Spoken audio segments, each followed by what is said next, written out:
Hello everyone, welcome back to the channel, and if it's your first time here, you are so welcome. Thank you very much for always watching my videos. Like, I really appreciate you all. Yeah, I want to discuss something like, the cultural shocks I encountered when I got here. Yeah, when I got to Togo. Cameroon is completely different from Togo, and this was like a very hard pill for me to swallow. And I would say right now I'm good to go. Like, I'm used to everything. But yes, let's get to the things that really shocked me about Togo. Yeah, so the first thing about these people is that Togolese people will kill you with greetings. Jesus. Sometimes when I get out of my house and maybe I'm going to buy, I just want to go and buy and come back. Like, I don't have the energy to be greeting people left and right, And one thing about the greeting is that it's not like regular greetings. You can just say hi, good morning. When you see an elder, you have to bow and say good morning, ma. I don't know, like, it's so annoying. And let's say you are to meet about 4 or 5 people that live like in the same area with you, that they know your face, like you're always passing here, you have to greet all of them. I'm like, how can I just disappear and appear in that store and buy whatever I want to buy and come back without having to greet all these people? Not that I'm not polite though, but sometimes I just want to go and get what I want to get and just come back home. I don't have the energy to be greeting people. And the fact that you might pass through somebody's place without greeting them, they will just tag you super arrogant and rude and proud, So they will tag you all kinds of names, and you can literally see, you can see them gossiping. That, look at this one, why would she pass without greeting? Like, you guys, are you eating the greetings? I don't know. But like, let's say you were in Douala, Cameroon, and you are living with your next neighbor, you don't have to say good morning. Yeah. There are some times that you are going through certain things and you are not like in the right frame of mind to be greeting people, and you have to greet, you have to socialize. Like, come on guys, take it down. Like, personally, I don't like talking to people a lot, and in Togo you have to change that. You have to greet everybody. When you are passing and you see an older person, you have to greet, even if they are the same age. You have to greet. Like, come on. I don't like that at all. The second one about Togolese, the second thing I was so shocked about when I got to Togo, like, Togolese people are super kind. They are so kind, especially the street vendors. So there was this day I actually went to this woman's place and I ate. And when I finished my food, I was like, sorry, I forgot the money. I was just like trying to prank her or something to see what she would do. And she was like, it's fine, you can go. Like, anytime you have the money, just pass around here and give me the money, just go, it's okay. I'm like, you say what? Are you for real? I can go. Try that in Cameroon, you will lose all your teeth. They will dislocate your jawbones. I was like, I can go. She said, yes. Yeah, so I was really shocked though. And was it like 2 weeks ago, I took my daughter to school, and there was this lady selling beignet, or is it gâteau, I don't know.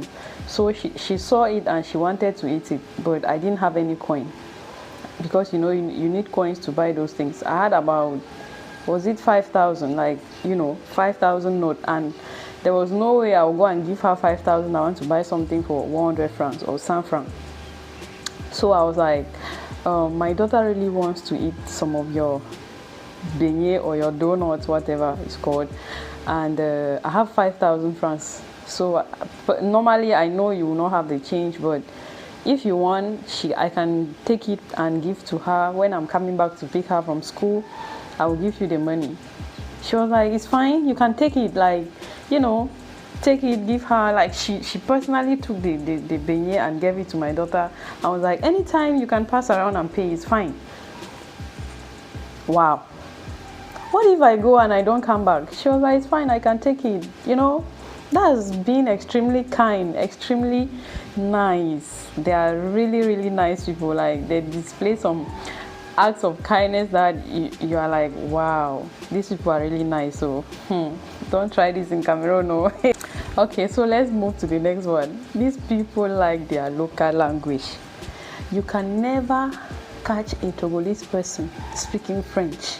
It's rare. Oh my God. Never. You know, there are like older people here that don't understand French. I will blame it to the local language because they are always speaking the local language. Like even children, I would say children at the age of 7 or 8 sometimes, they can barely speak French because they speak the local language a lot. You know, everywhere they are speaking Ewe. Everywhere they are speaking Ewe. They are like the Banso people of Bamenda, where I come from. They like their local language a lot. You can never catch them speaking English. Yeah, in Togo, they speak the local language a lot. Yeah, so when you are speaking French, even though French is like the national language here in Togo, but when you are speaking French, they will just be like, why is she speaking French? Where is she from? Yeah, because it's rare to see somebody speaking French in Togo. Everybody speaks the local language. I'm like, you guys, come on.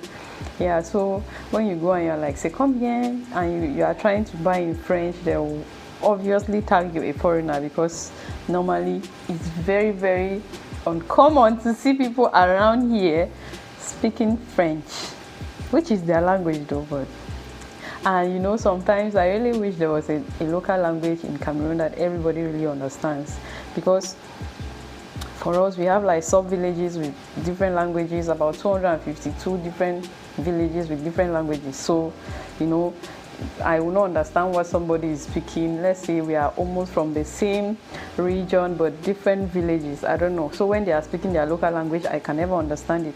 And you know, there are other people as well with their different local language. I said about 250 of them. So there's no way you can understand. I really wish there was like a unique language like the Ewe in Togo that everybody understands. It would really be cool. Yeah. So you know, when it comes to the main roads in Togo, you know, like the main roads leading to the big markets and stuff like that, you will really be shocked that you will not see like garbage piles on the roadside.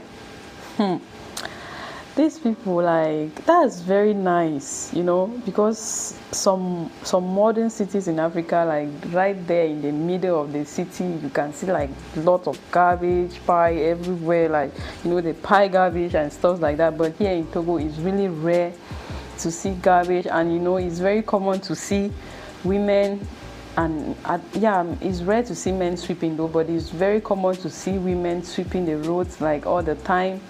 I'm like, wow, that's really good. And you know, everybody wakes up in the morning and sweep the road.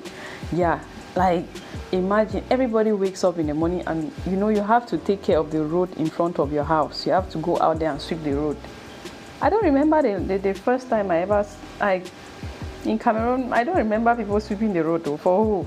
Nobody is sweeping the road. Maybe just they cancel my pass from time to time to sweep the road, but normal people sweeping the road, forget it. I've never seen, especially in my village. People don't sweep the road like, but here in Togo, everybody goes to the road and sweep. Bravo, that's really amazing. Yeah. And the one thing that really shocked me about Togo too is the constant electricity. Hey, Jesus! Bamenda, you will stay in that town for 2 weeks, no electricity. But in Togo, there is constant electricity. You know, as long as you have the money to pay, you can have electricity 24/7, which is really, really amazing. And apart from that, there is Wi-Fi everywhere. You don't have to rely on the public, I don't know, like the network that they use in the country. Let's say like Togocell and Move. You don't have to rely on them for Wi-Fi, for internet connection, because like in Cameroon, we rely a lot on MTN and Orange for internet connection. But in Togo, there is public Wi-Fi everywhere. Like you can just go somewhere, give your franc, connect your phone, browse, do whatever you want. You know, even in your house, like, internet is everywhere. Most homes have internet connection. There is Wi-Fi everywhere, which is really, really amazing. Like, That's so amazing. And that's one of, I really like the fact that there is constant electricity and there is Wi-Fi in Togo. And I really encourage the youths to take like advantage of the constant electricity and the Wi-Fi to try to, like, you know, generate income from, you know, the internet. Yeah, it's really, really amazing. You don't get this in all countries. So you guys are blessed. Like, you are so blessed when it comes to this, because not every country has to enjoy this luxury. Yeah, it's a luxury, trust me. And one thing that really shocked me too about Togo is that it's rare to see pickpockets, you know. Like, in some countries it's very, very, I don't know, it's very, very dangerous to take your purse around the town, like, you know, just walking around with your purse carelessly, because, you know, people will be warning you, like, be careful, somebody might snatch your purse and stuff like that. In Togo, I will not say it doesn't happen in Togo, but sorry, it's rare. It's rare. It's very, very rare, and that's really, really amazing. You know, you can walk around with a lot of money and nobody really cares. Like, you are safe. You know, you can feel like you can feel security. You feel that you are safe. You don't have to be too careful with your purse and stuff like that, which is really, really amazing. But of course, in very crowded markets it happens, but it's rare.